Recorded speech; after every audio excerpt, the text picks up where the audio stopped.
After the conclusion of World War II, Admiral Byrd was asked if he would mount a large armada and go for 4 months. It was supposed to be that they would go in December, January, February, and March, and there was a list of military goals that they were to achieve. But by the end of February, something happened. One of the mission's official goals was investigating sites for potential military bases in Antarctica.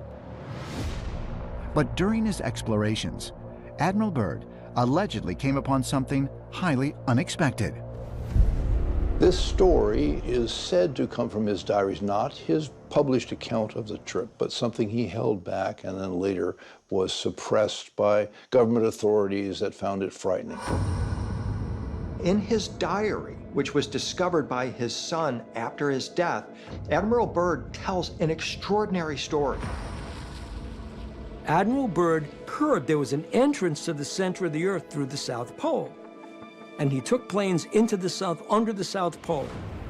And when he did that, he discovered that as he flew over the pole, suddenly he's looking at things that shouldn't be there. I mean, it was temperate. His squadron flew under the Earth, into the Earth. It turns into this lush and green area, and he can't even believe his eyes. But that's just the beginning of his extraordinary story. He tells how all of a sudden he starts to see a shimmering rainbow city that's made of crystal. His airplane is taken control of when he suddenly sees these flying disc-shaped objects around him that lead him to the ground. Whereupon he's escorted into a cavernous type of an area where he meets a being he refers to as the Master in his diary. The Master tells him that they're highly disappointed in what humans are doing with nuclear weapons and how they've recently destroyed Hiroshima and Nagasaki, and they really are concerned about what is going on the surface of the planet. They tell Admiral Byrd that they hope that humanity will ultimately stop this. For UFO researchers, this account from Admiral Byrd's diary is particularly significant due to the fact that the modern UFO era began right after World War II and the detonation of the first atomic bombs.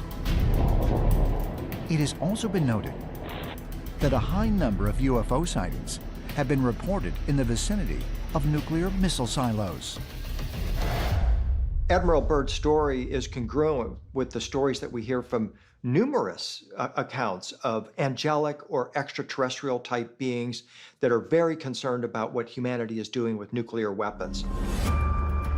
Just ask the Air Force officers at the U.S. missile silos, the nuclear missile silos, that have seen their silos and their nuclear arms disarmed by what are perceived to be extraterrestrial beings. They're very concerned that we are ultimately not just going to destroy ourselves, but could harm our planet, which is their world as well. If Admiral Byrd's secret diary is authentic, does it reveal not only that there are highly advanced beings living inside the Earth, but also that they are monitoring what happens on the surface? According to the diary, after this incredible encounter, Admiral Byrd was eager to share his story, but was ordered to remain silent. Byrd comes back after this experience. He is taken to a government compound where he is told that he is never to speak of this publicly and that everything he says is classified. Could Admiral Byrd's story point to a profound connection between the ancient traditions of strange beings living inside the Earth and the modern-day UFO phenomenon? Ancient astronaut theorists say yes, and believe we may be fast approaching the time when we will find ourselves